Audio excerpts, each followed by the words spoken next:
Ja siis, kui ma otsustasin tulla Tallinna Tehnika kõrgkooli hoonete ehitust õppima, siis kõik arvasid, et miks ma sellise vea teen. Et kuidas ma lähen ütlema, et Eesti energiatõusu spetsialistid ei oska arvutada. 2019 oli mul siis mingisugune variant doktoritööst valmis, siis ma sattusin sellisesse akadeemilisse kaklusesse korraks. Täna on meil külas Anti Hamburg, kes on jõudnud siit samast Tallinna Tehnika kõrgkoolist TalTechi doktorandiks ja sealt juba teadlaseks. Nii et vaatame, mis Antil täna meil huvitavat rääkida on.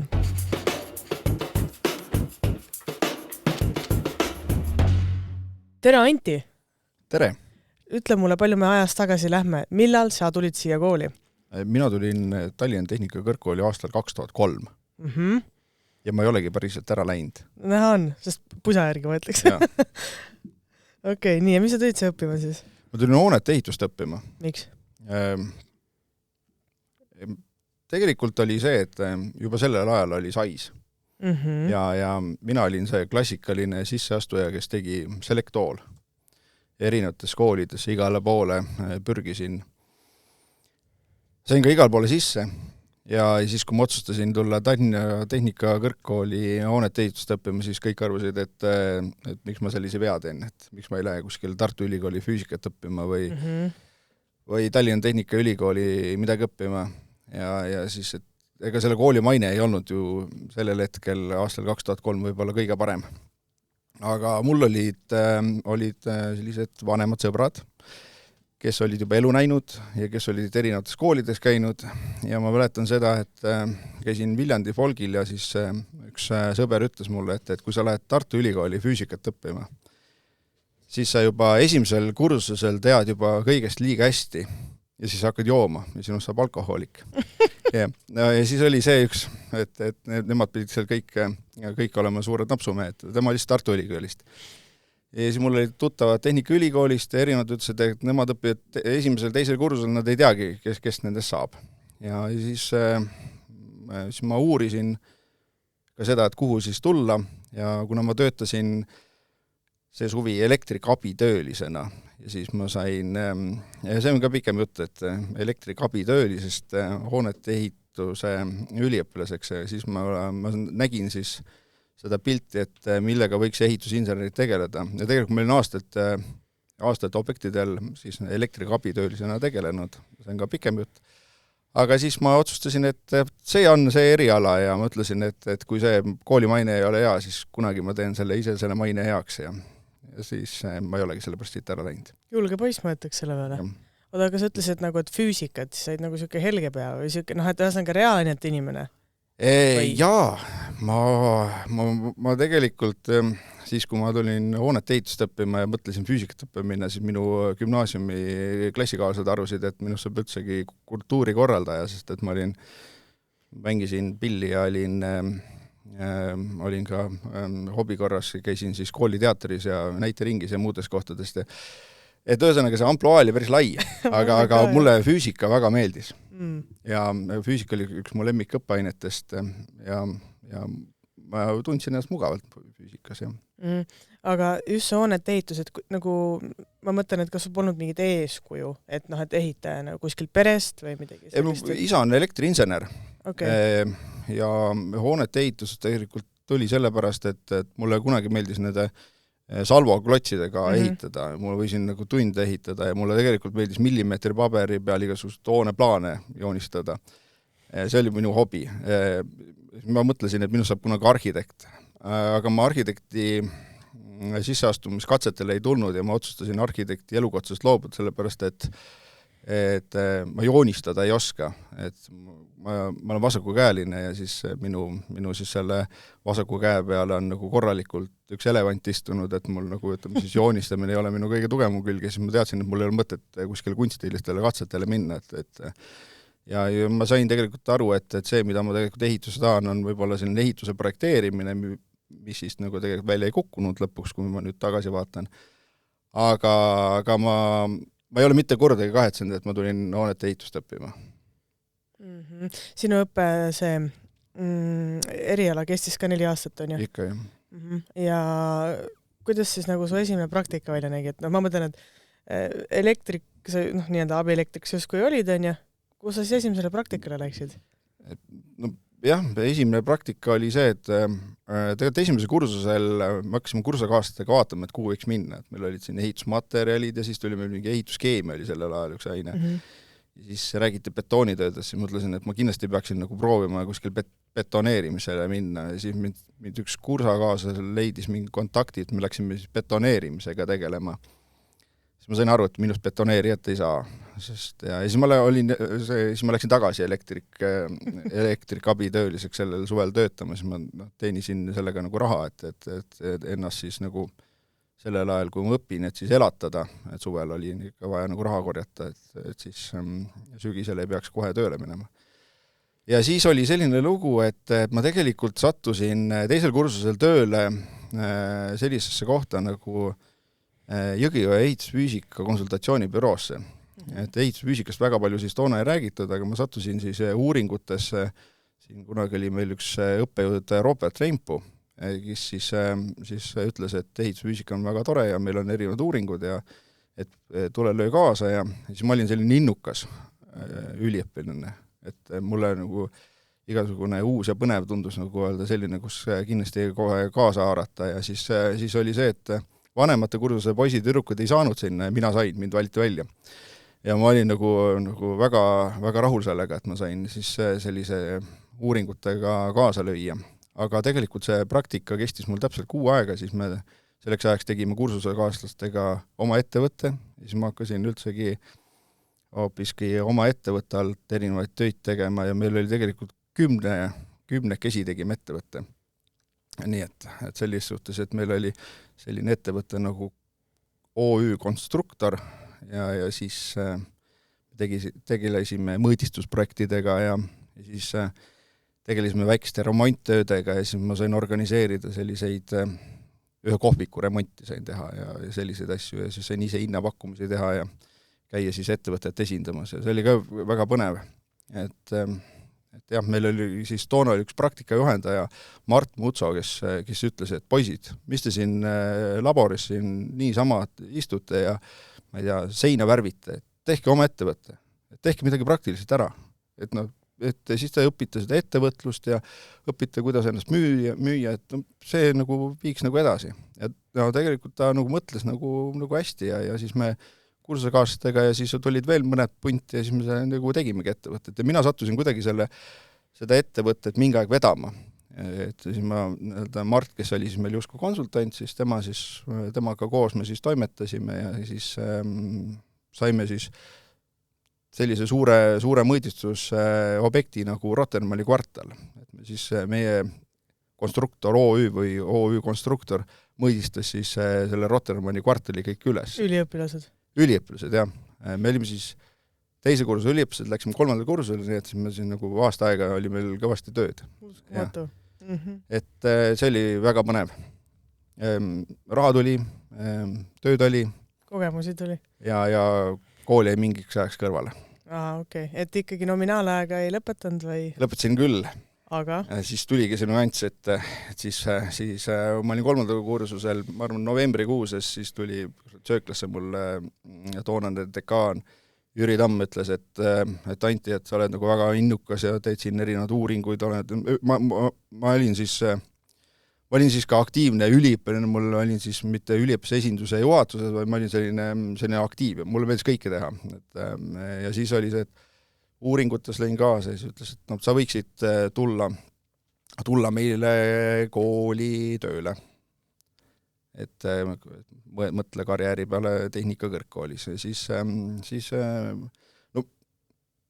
mul oli oma ettevõtte ja ma umbes teadsin, kui palju koolis võiks palka saada ja siis see ei olnud üldse see, mõtlesin, et nalja teeb, et ma ei mõtle selle asja peale, aga siis läksid kuud edasi, ma sain aru, et vastutus on päris suur ja lõpuks oli sujuvalt kogu see ettevõtte raamatupidamine oli kuidagi minu peal ja kõik muud asjad ja keegi ei olnud, ütleme nii, et ei olnud väga innukad arvepidajad ja muud asjad ja see vastutus oli väga jagatud ja siis mõtlesin, et ma tahaks nagu öösel rahulikult magada.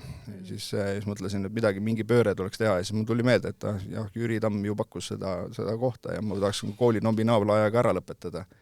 ja siis ma sattusin Tehnikakõrgkooli tööle, see oli siis 1. märts 2006. Aga kaua siis see OÜ konstruktor teil oli?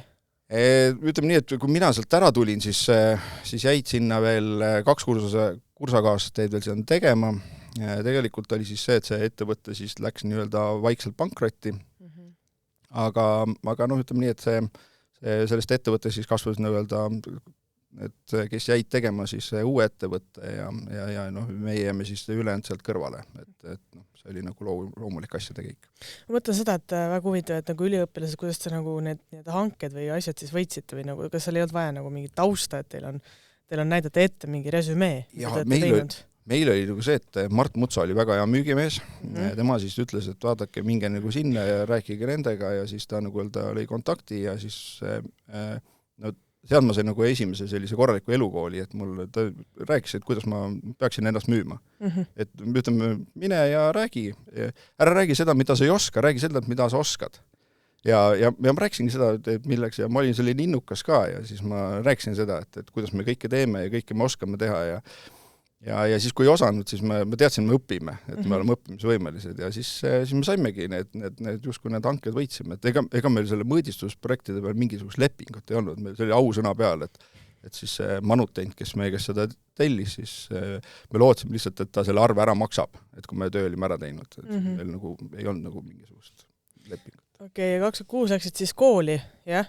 Ja olid seal kes siis? Või ma tulin üldsegi tööle mitte ehitusteaduskonda, ehk siis teaduskond. Ma tulin üldsegi siis arendusprojektori alluvusse tööle, siis meil oli selline projekt nagu Spinno projekt, mis tegeles teadusarenduse ja tehnosiirde aluste loomisega.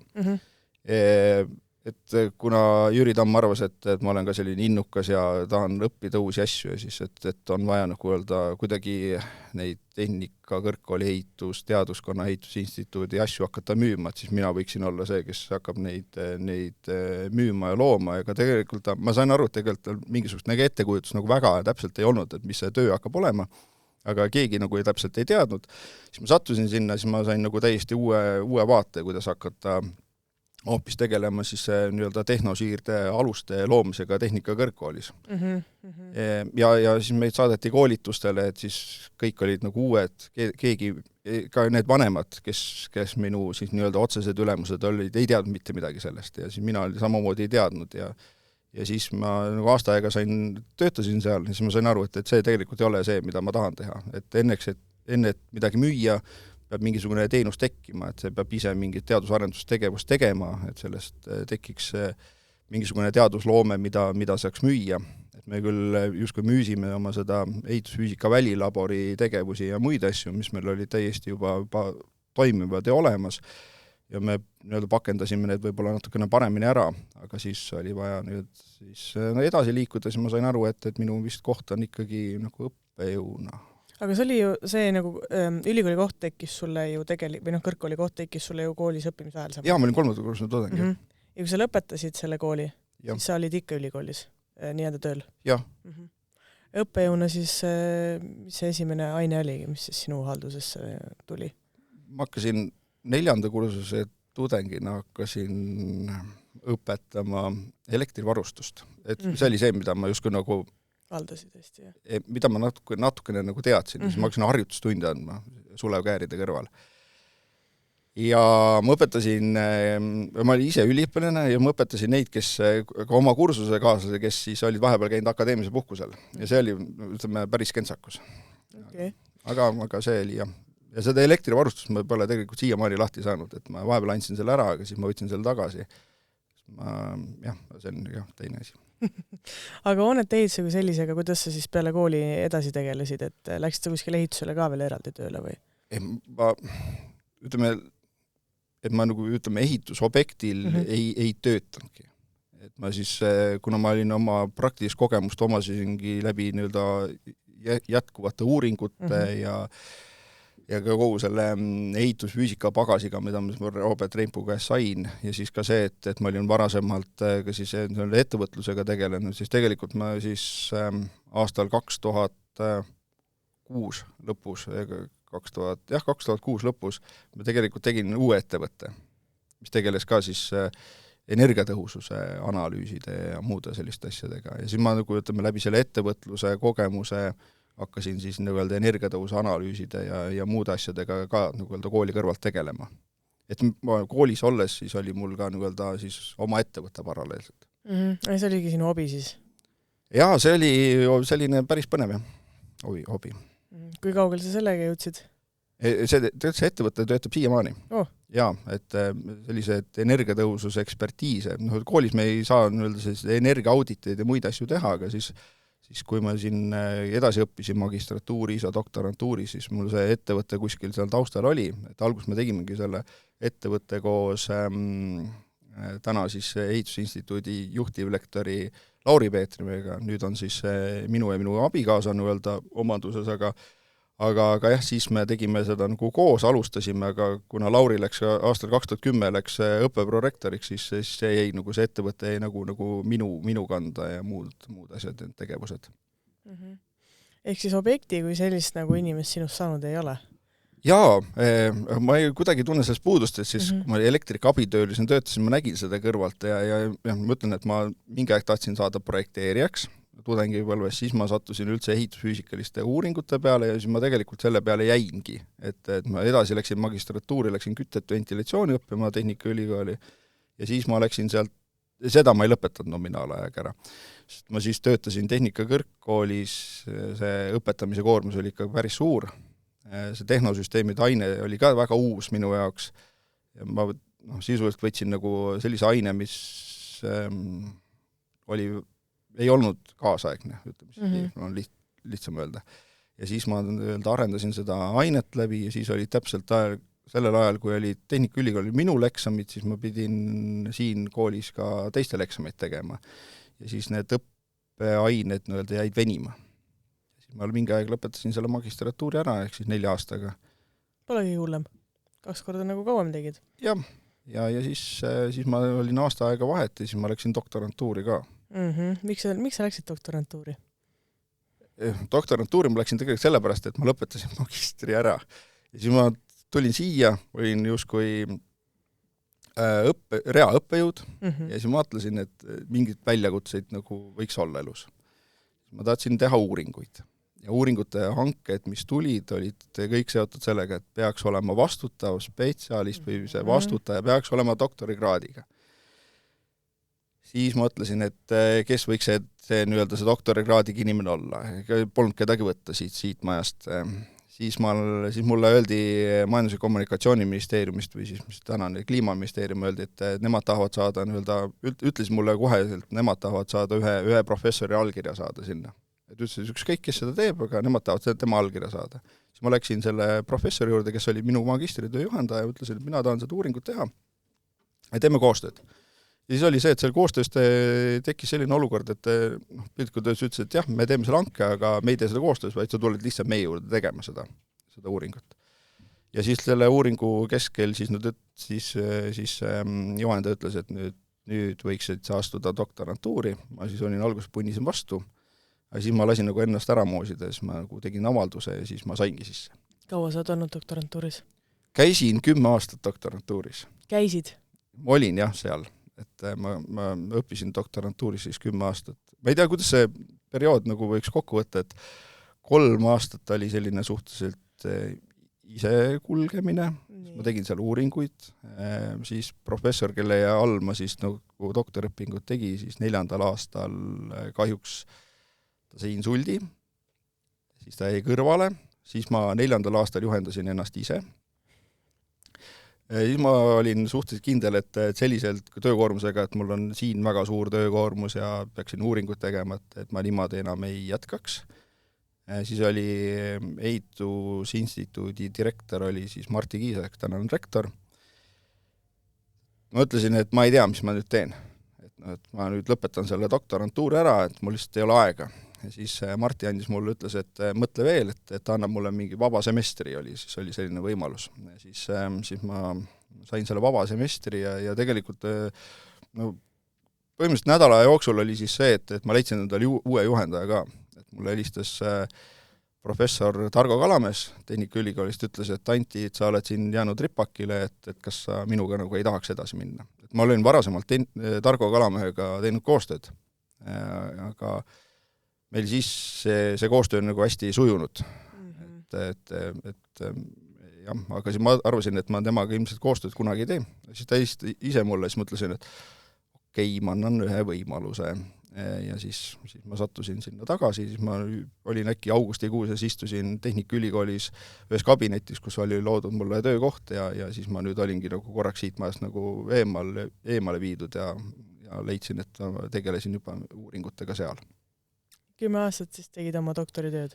Jah, seal oli ka veel tegelikult 2019 oli mul siis mingisugune variant doktoritööst valmis, siis ma sattusin sellisesse akadeemilisse kaklusesse korraks. Siis ma tegin 2,5 aastat veel edasi. Siis ma sain siis nii-öelda versioon 2.0 valmis ja siis ma lõpetasin ära. Millest su doktoritöö siis räägib? Pärast võtsin ülesse? Jaa, ma võin sul pärast kinkida ka, mul on neid raamatukogul ka. Et see räägib renoveeritud korterelamute energiatõhususe realiseerumisest. Ja mis see tänapäeva siis probleem on või mis su see probleemi püstitus oli selles töös siis? See püstitus oli siis see, et kuidas ma siin hakkan alguses peale, et korterelamuid renoveeriti, aga ei saavutatud siis seda arvutuslikku energiatõhusust. Ja siis mina siis uurisin, et miks see siis nii ei on. Ja ma suhteliselt kiiresti jõudsin sinnamaani, et arvutajad ei oska arvutada. Aga teadusmaailmas tähendab siis seda, et kuidas ma lähen ütlema, et Eesti energiatõususe spetsialistid ei oska arvutada. Ja siis ma hakkasin lahendama seda, et kuidas siis arvutusmetoodikat parandada ja kuidas siis luua siis see parem süsteem selleks, et need arvutused oleksid võimalikult realistlikud või võimalikult selle mõõtmiskohased, mis peale siis renoveerimist oleks. Ja. See on väga lühidalt kokku võetud. Aga kus siis tulevad need probleemid, et mis mõttes ei osata arvutada? Seleta nagu lahti. Energiatõusus on nii uus asi, et esimesed energiatõususe nõuded tulid üldse 2007, kus mina siis alles lõpetasin siin Tehnikakõrgkooli ja siis oli vaja kõikidel hoonetel hakata energiatõusust arvutama ja siis kõik hakkasid äkki energiatõususe spetsialistideks, kes ei olnud olenemata tema taustast, nad käisid läbi ühe väga lühikese koolituse, siis nad pidid kõik oskama.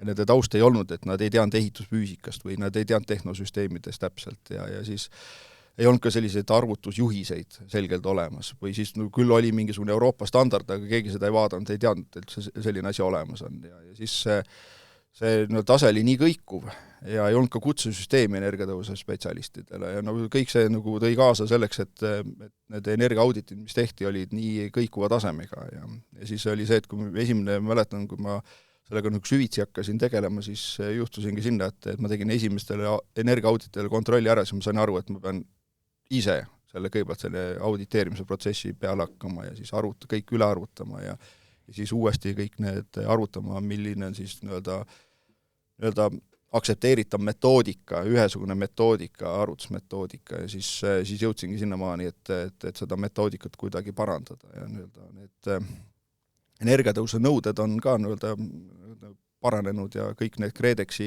need toetuse tingimused siis korterelamute renoveerimisel tuli läbi nende uuringutega, mida mina ja siis peamiselt siis Tehnikaülikooli pealt Alo Mikkola siis me koos tegime.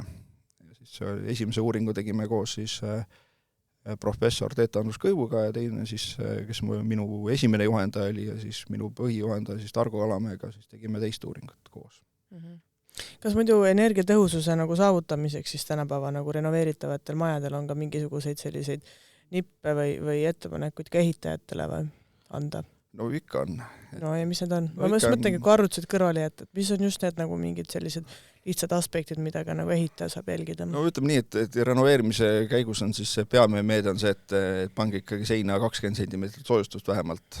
Et kui te arvutate, et 15 centimeetriga saab ka, et siis tegelikult päris ei saa. Ja siis on see, et soojustagustusega ventilatsioon peaks olema ja katus peaks olema seal 30 sendi pealt soojustus, et ütleme, need lõpuks need taanduvad mingisugustele baaslahendustele. Ja nüüd ma võib-olla võiks öelda, et need juhendid on nii sisukaks läinud, et nii projekteeri kui ehitaja tegelikult teab, kuidas seda teha. Et see läbi selle 10 aasta, kus ma siis neid uuringuid tegin, tegelikult kogu aeg see regulatsioon kui paranes ja kogu aeg toodi juurde siis neid juhendeid, kuidas projekteerida neid lahendusi, kuidas ehitada neid lahendusi, et see praktika ka kogu aeg see muutus paremaks. Mis on siis selle viimase 20 aastaga, sest ütlesid, 2006 sa tegid selle ettevõtte, saaksid energiatõusus uuringuid tegema, 2007 tulid põhimõtteliselt esimesed normaalsed mingisugused regulatsioonid, ja mis on selle, ütleme, jämedalt 20 aastaga siis kõige suuremad muutused olnud energiatõhususe teemal? Võib-olla on see, et kõige parem muudatus minu arust on see, et kui mingi aeg mindi arvutama väga detailseks, nagu mudelipõhiseks, et ma ise olen ka energiatõusu modelleerimistega õpetanud nii nii-öelda tegevusspetsialistidele täiendkoolituse korras kui ka üliõpilastele, siis mingi aeg ma ütlesin, et lähme Exceli peale tagasi. Et kui me teeme nii-öelda mudelist, võib teha mustmiljon viga, spetsialist ei saa aru, keegi ei oska kontrollida, et siis mingi aeg siis Kreedex ütles, et jah, me korterelamutele peaks meie Exceli põhilise tööriista tegema. Ja siis mul oli hea öelda, et ma magistritöö raames ühe sellise tööriista tegin ja siis ma pühkisin tolmust puhtaks, ütlesin, et selle baasit nagu saaks teha. Et ja siis Kalle Kuusk nii-öelda vormistas selle ära, aga see oli ka üks hea näide sellest, et me läksime tagasi nii-öelda nagu lihtsama, arusaadavama arvutuste peale. Ja võib-olla ka see, et see arusaam on muutunud ka, et see soojustagustuse ventilatsioonist saadakse aru, et kui 20 aastat tagasi öeldi, et ventilatsioon, mis ventilatsioon, et me teeme akna lahti, siis nüüd saadakse aru, et sisekliima ja soostagastus, et see on juba kõigile mõistetav ja et see, et 20 sentimeetrit soojustus pannakse, see on arusaadav. Et need arusaamad on pigem nagu kinnistunud, et mis need nii-öelda toimivad lahendused on. Et parasemalt oli ikka väga raske selgeks teha, et miks me mingeid asju teeme. Aga mis on põhi nagu kohad, mida täna võiks veel parendada või mida saaks kindlasti muuta või võib-olla millega sa juba tegeled?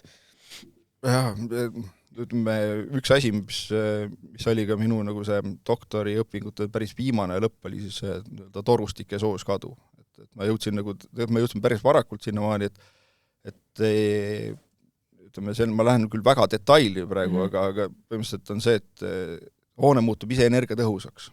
Aga me unustame ära, et hoone sees on kütte ja sooja torustikud ja nende isoleerimisele ei panda rõhku. Ja siis ma põhimõtteliselt oma arvutuskäikudega näitasin ka ära, et kui suur see kadu tegelikult on, et see lõpuks võib moodustada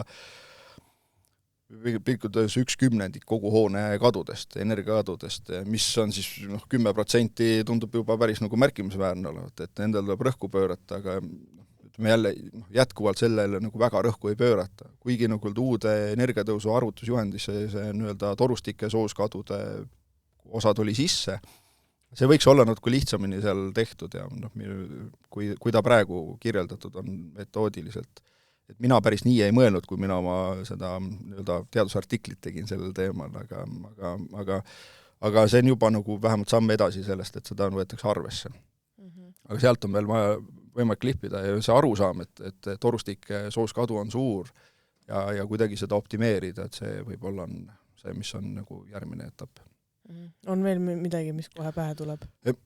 Kuna Alex käis ka siin podcastis, siis ma oleme Aleksiga rääkinud, et see halduse pool, et pigem on see, et ja ütleme, milles mina saan täna ka nagu kaasa lüüa, on just see, et kuidas need kinnisvara haldajad paremini haldaksid ja hooldaksid neid süsteeme. Et see haldus, et haldur saaks aru, mis asi on automaatika, kuidas automaatikaga on võimalik tehnosüsteeme juhtida, ma ei tea, toon näiteks ära kaldteede elektriküte. Seda ei ole vaja hoida sul siis sees, kui sul on -10 kraadi ja sul on tee kuiv, eks ju. Et siis on vaatad, et sellel talvel kindlasti on sadades ja eurodes kus korteri elanikud või omanikud maksavad seda totrust kinni, sest et ei ole juhitud seda süsteemi ja et tegelikult on olemas juhtimisloogikad, aga võib-olla see spetsialistide vähesus ka, et et eks me omalt poolt ka ikkagi ehitame tulevikku ja siis neid kinnisvara korrashoidjaid, need teadlikumad kinnisvara korrashoidjaid koolitame. Et Alex on nagu hea näide sellest, et kuidas siis kinnisvarahaldur saab nii mõelda ja kes on siis ka meie koolis õppinud, nendel me nendest asjadest räägime. Halb on küll öelda niimoodi, aga nende nii-öelda vajaka jäänud spetsialiste kindlasti täna asendab mingil määral see automatiseeritud tehnika. Sest et igale tehnikale on ju võimalik juurde leiutada mingeid vidinaid ja mingeid äppe ja asju, kus siis saab inimene ise, näiteks ilma haldurita ka ju jälgida. Kui tõhus nagu selline lahendus on tänapäeval? No igas protsessis peaks olema nagu insener, kes selle nagu lahti mõtestab ja igas automaatikas võib olla ka nii, et kui see automaatik seal vahetub, ja siis keegi jätab midagi hooldamata või siis see ei tööta ja ütleme siis, kunagi oli üks üliõpilane kunagi, kes oli sessioonõppes, ütles hästi, et küsisin, et te tegite siia, ta oli kohalik omavalitsuse ehitusspetsialist, ma küsisin, et mis tehnosüsteemid ja kuidas need juhtimine on. Siis me nagu kavandasime siia nüüd käsitsi juhitava süsteemi, et sellest peab olema selles maakohas, peab ka see lasteaia kuidas neid nimetatakse, mitte haldusjuht, vaid tegelikult seal direktor ja siis see majandusjuhataja on üks ja sama isik, eks tema peab suutma ka sellest nagu aru saada, et sinna ei lähe Tallinnas tehnik kohale, et siis on ka see, et see loogika peaks ka olema nii, et me saaks kõik sellest aru ja see peaks olema lõpuks nagu käsiti juhitav, et kui meil mingisugused süsteemid ei tööta või selline tark maja ei tööta. Aga miks ma seda enne küsisin, on see, et tegelikult tänapäeval on igasugused äpid igal asjal ja siis on see, et iga inimene on nagu ise see spetsialist seal kodus. Näiteks kui me räägime hoonest, on ju. Ja siis ta ise timmib näiteks seal seda ventilatsiooni, ma just tean, et soojustagastusega on olemas väga head äpid tehtud täna. Iga inimene ise majandab sellega. Tegelikult mina olen nii palju aru saanud, et kui iga inimene selles suures korteris majas nagu jageleb selle seadmega, siis see ei oleks kõige parem lahendus nagu. Ja, ma olen selle poolt, et inimestel võiks olla nagu see visuaalne pilt, aga kõik ei saaks nagu näppida. Et keegi võiks öelda, et me nagu seadistame ära ja inimestel võib olla nagu see võimalus seda näppida, aga selle järgi ei tohiks midagi muutuda. Kuskil peab piiri jooksma, jah. Jah, et mäletan üks teaduskonverents oli, üks rahulolu-uuring oli tehtud inimestega, et kus oli siis need seina peal olevad, siis kus saab inimene temperatuuri sättida üles või allapoole. See rahulolu-uuringus oli siis see, et kui sul seal mingit tablood ei ole, siis inimesed on hästi rahulolematud. Aga võrdne rahulolu oli nende vahel, et siis kes said midagi muuta ja selle järgi muutus, ka nendega, kes said muuta, aga mitte midagi ei muutunud. Et siis on nagu see psühholoogiline fakt, et ma teen midagi ja sellest võiks midagi muutuda ja need inimesed rahul sellega. Mina võtaksin ka selle nuppude tagant, võtaks selle juhtme nagu lahti. Ütleks, et nendel võib see rahulolu tekkida, et nad saavad midagi muuta, aga midagi ei tohiks muuta. Et keegi peaks nagu selle inimeste enda rumaluse eest kaitsma. Just. Kas sul on mõni hea näide ka tuua Eestis mingist väga energiatõhusast hoonest, mis on näiteks kas lähiajal ehitatud või mis on nagu super hästi renoveeritud, sest ma tean seda renoveerimist, nagu sa ka mainisid KredExi eeskätt nagu tehakse hästi palju tänapäeval, sest meil on väga palju neid vanu kortermaju. Äkki mõni siuke hea näide, et võt see on eeskuju, siit peaks veel õppima šnitti võtma. Mõtlen, et hea eeskuju on see Akadeemia D5A, mis oli esimene selline ligi nullenergia hooneks projekteeritud ja ehitatud, renoveeritud kortermaja, mis oli siis Tehnikaülikooli pereühiselamu. Sama oma doktoritöös ka uurisin ja vaatasin seda, kuidas energiatõus realiseerub. See oli selles suhtes hea hoone, sest et seal on kõik asjad mõõdetavad. Aga ta ei ole hea hoone sellest, et see energiatõus ei realiseerunud selliselt. Aga ta on hea näide sellest, et sellest hoonest on nii palju õpitud, et kuidas mitte teha. Sellest on tehtud ju mitmeid uurimistöid ju. Jaa. Mina olen küll lugenud vähemalt 2 nagu selle kohta. Jaa, et Peep Pihelo tegi oma doktoritöö selle pealt, mina sealt vist tuli veel midagi, aga miks sa seda energiatõhusust ei saavutatud siis? Seepärast, et kasutaja ei ole standardne. Et seal on rohkem kasutajaid ruutmeetri kohta kui standardkasutuse kohaselt ja tehnosüsteemides ei ole ka võib-olla projekteeritud, ehitatud päris nagu selliselt, ütleme, ei olnud nagu kogemust. sellist, et kuidas selliseid päikesekollektoreid ja seda tarbeveega ühendus teha ja siis sinna veel katsetati heitvee soojustagastust ja nii-öelda, et me saime teada, et heitvee soojustagastus kortermajades ei toimi. Et see on nagu, ütleme, sealt tulid nagu need lahendused, mis me teame, et mis ei toimi. Aga selles suhtes jälle hea näide, et nendes lahendustes on õpitud, me teame, et kasutaja renoveerimise käigus ei muutu, et kui ta tarbib enne renoveerimist sama palju vett, siis, või ühe koguse vett, siis peale renoveerimist ta ei hakka rohkem vett kasutama ja elektriga osast üldiselt samamoodi.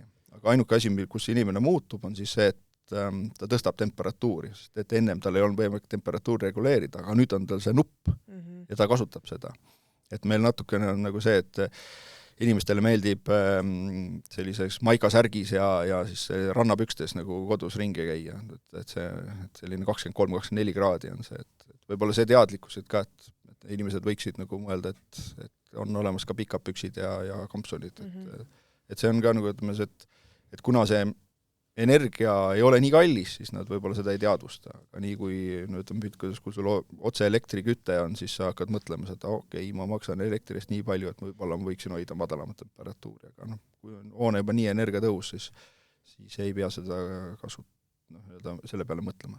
Aga mida üldse tähendab see ligi nullenergia nagu hoone? Mis see nagu endast kujutab, kui maakeeli seletada? Maakeeli seletada on see, et iga liikmesriik pidi endale selle kriteeriumi panema kuhugi. Ja ligi null ei tähenda seda, et ta on null, vaid see tähendab siis seda, et ta on kõige kuluoptimaalsem. Ehk siis need lahendused peaksid olema nii-öelda ajas siis kasutaja jaoks kõige paremini tasuvad. Ja selle jaoks on siis tehtud mitmed uuringuid. Meil siis, ma olen ise osalenud Tehnikaülikooli siis uurimisrühma koosseisus siis doktorandina ka sellest uuringutes ja ma võin kinnitada, et ehitajad on andnud hinnad ja kõik on tehtud nii, et need lahendused, mis on ligi null, need peaksid olema ka kõige kulutõhusamad. Et see ei tähenda seda, et energiatarbimine on null, vaid see on see, et see on nagu kasutaja jaoks kõige kulutõhusam. Okay. Kas täna need päiksepaneelid tasuvad endast ära või? Ma tean, et sa küsisid Aleksi käest sama küsimuse. Teete hoonete vennad, te teate? Jaa, ma võiksin öelda seda, et nad igal juhul tasuvad ära, sellepärast võrgutasusi kogu aeg tõstetakse. Et pilkult öeldes on see, et alati meile nagu kuvatakse seda elektribörsihinda igal pool, et kui suur on börsihind, aga keegi ei räägi sellest, et börsihinna kõrval on see, et kui ma võrgust ostan elektrit, siis ma maksan sinna veel 100 eurot megavatt-tunni eest koos maksudega ja nüüd tuli veel uudis, et veel tõstetakse seda ja mida kõrgemaks lähevad võrgutasud, seda kiiremini need päikesepaneelid ära tasuvad, et siis ma ei osta mitte võrgust elektrit, vaid ma kasutan oma elektrit. Olenemata isegi see, et kui börsihind on null, siis igal juhul mul tasub seda oma elektrit kasutada, sellepärast et siis ma ei pea seda võrgutasu maksma. Ehk siis hoone energiatõhususest lähtuvalt me saame öelda, et päiksepaneelid siiski tasuvad ära. Tasuvad siiski ära, jah. See on provokatiivne teema, seda peab küsima vaata, sellepärast, et see tänapäeval tead ise ka, kuidas nende asjadega on läinud. Jaa, kindlasti mingisugune väike akupark võib olla juba täna siia kõrvale, mitte üle liiga palju neid päikesepaneele panema, et sa nüüd suvel hakkad võrku müüma, et siis sa maksad seda miinushinnaga seda elektrit kinni, et pigem nagu salvestada ja siis ise ära kasutada, aga seda võrgutasu võrra igal juhul võidab. Ja ma olen ise ka kogenud seda, et ma selle nüüd siin suurusjärk 20 aasta jooksul siis olen ka ühe maja ehitanud, kus siis on päikesepaneelid. Ja see on tore näha seda või kuulda seda nagu halduri seisukohta ja tegelikult sinu kui, sa oled teadlane ikkagi. Teadlase seisukohta. Aga sa küsisid enne kui praktikat, ma mõtlesin, et ma ei öelnud sulle, et ma tegelikult olen koos oma abikaasaga ka 2 maja ehitanud. Endale? Endale, jah. Endale. Kõlab totralt, et 2 maja, miks on 2 maja ehitada vaja.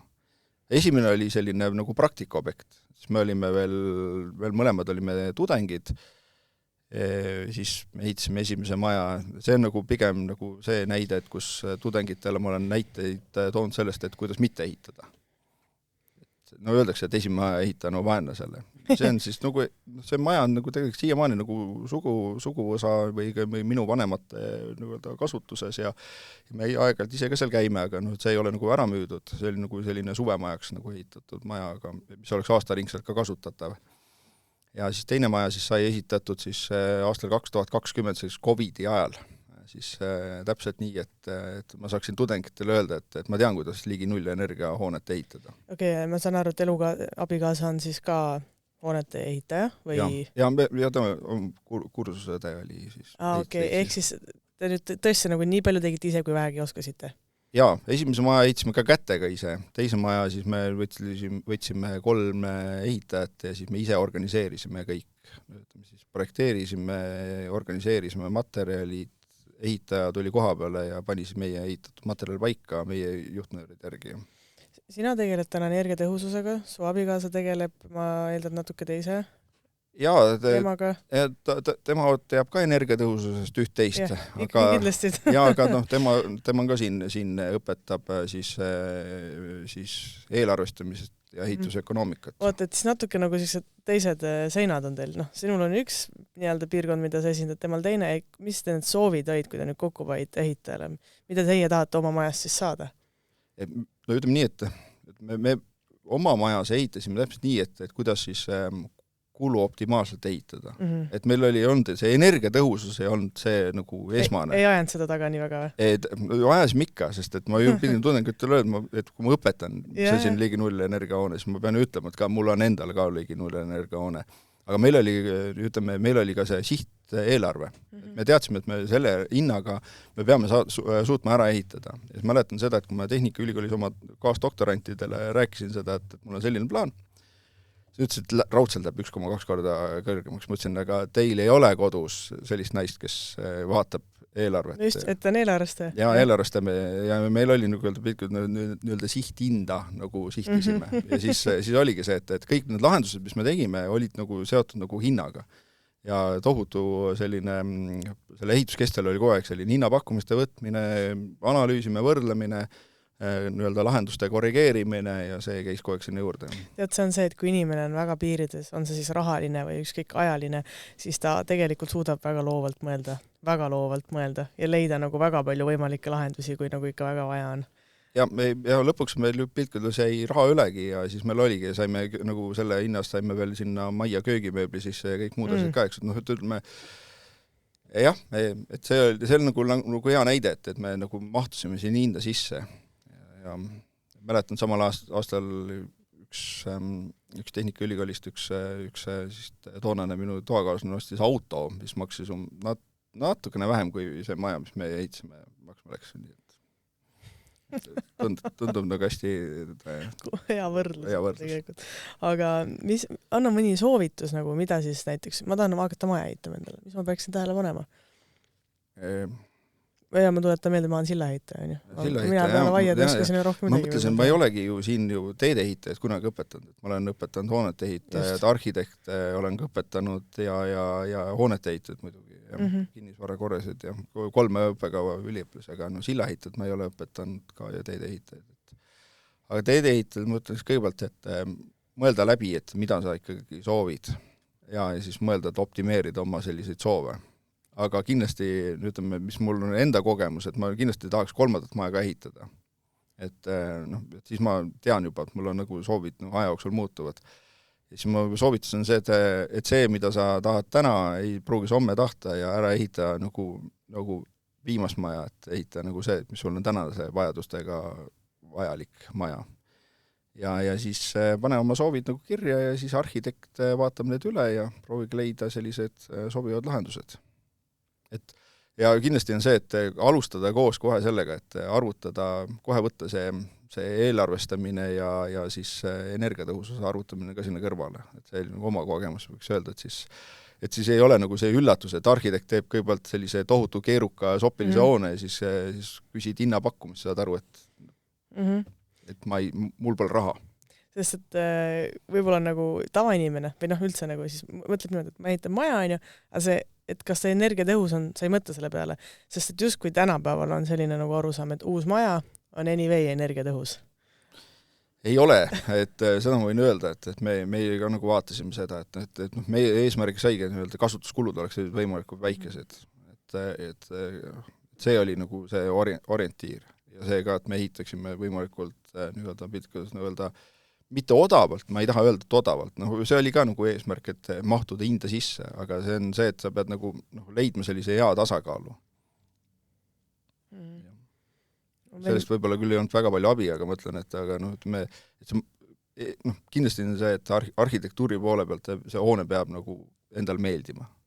Et keegi taha minna koledasse majja. Võib-olla see renoveerimise näide ka, et miks inimesed renoveerivad hoonet, et see peab ära tasuma. Et ei pea ära tasuma. Et esimene eesmärk renoveerimisel on ju ka see, et see maja edasi kestaks. Ja teiseks on siis see, et see välisilma ja elukeskkond paraneks. Ja siis hakatakse vaatama seda, et kas kõik muu sinna juurde ka sobib. Nojah, aga ennekõike valid ju nagu ikkagi materjalid, millest ju ka väga tihti sõltub mingisugune hoone energiatõhusus ka. Et selles mõttes, et see on ju primaarne ennekõike, kui see, ja siis sealt sa saad ju kombineerida välimusega või kui palju. Jaa, välimusega saab, et selle kohta on jälle üks ütlemine, et ega see, et kui sa sinna ehitusmaterjali, selliseid suuri ehitusmaterjali, mida tuuakse sulle selle kalluriga või siis selliste kastiga kohale, et need ei maksa midagi. Kui sa pärast lähed kilekotiga neid muid asju tooma, need maksavad, eks, et see ongi see, et mis on see, mida sa nagu tahad, et kullast WC-poti võib ka endale panna, eks ju, et see maksab võib-olla palju rohkem siis, kui see maja, või tahad endale mingisugust kunstimaali saada, mis maksab, võib-olla on kallim kui maja ise, et kuskil tuleb alati teha nagu selline enda jaoks nagu selline kompromisslahendused. Et sa oled nii aktiivne nagu üliõpilane terve oma elu olnud, sa oled väga kaua õppinud, siis mis sul oleksid mõned soovitused ühele tudengile, kes siis tuleb näiteks siia kooli õppima või kes juba võib-olla õpib siin? Ma võin omas kogemusest öelda, et olge aktiivsed üliõpilased, et kui mina olin teisel kursusel, ma leidsin üliõpilase esinduse ja siis meil samal ajal tekkis ka see üliõpiselts Eritsius. Ma olin selle asutamise juures ja olin nagu selle üliõpilase elu juures, et käige ja olge nendel üritustel kaasas, aidake üritusi korraldada, saate palju kontakte. Teid märkavad nii õppejõud kui märkavad ka teie tulevased tööandjad. Et see võib-olla, mis nagu Ahto ka oma nagu podcasti osas välja tõi, et on ettevõtted, kes nagu hindavad seda, et olete nagu tegevad. Yeah. Et tehke tööd ka, erialast tööd, jätke ruumi selle tudengi elu elamiseks. Et seda te nagu teist korda ei tee. Et ma mitte kordagi ei kahetse seda, mida ma selle üliõpilase elu kõrval nagu toimetasin. Et raha jõuab pärast ka teenida, aga seal tuleb nagu mõistlik nagu tasakaal leida. Ja kui mõni õppeaine jääbki võlgu, siis te teete selle kindlasti ära, kui teil on eesmärk. Et jõuate selle kooli ilusti ära lõpetada, aga nominaalaega jõuate ära lõpetada. Ja kindlasti on see, et ärge karke nagu edasi õppima minna. Et tööandja, leiate kindlasti sellise tööandja ka, kes seda toetab. Ja mõelge seda, et need teadmised, mida siit koolist saate, et neid tuleb ka aeg-ajalt uuendada. Ja see elukestev õppe meile jääb. Et mäletan, kuidagi oli nagu selline suhtumine, et te saate siit ja olete tegijad, siis mõtlen, et jah, et te olete küll tegijad, aga see elukestev õppe jääb. Ja meie nagu mõtleme kogu aeg seda, et see tudeng, kes täna õpib, tuleb meie juurde varem või hiljem tagasi neid teadmisi uuendama, et meie ka ise uuendame oma õpet ja pakume erinevad täiendkoolitusi, et see on see, et millega arvestama peab. Aitäh sulle, Anti, ülimalt inspireeriv inimene. Ma loodan, et nii mõnigi leiab siit meie vestlusest mingeid häid mõtteid või ideid endale edaspidiseks õpinguteks või tegemisteks. Aga aitäh kutsumast!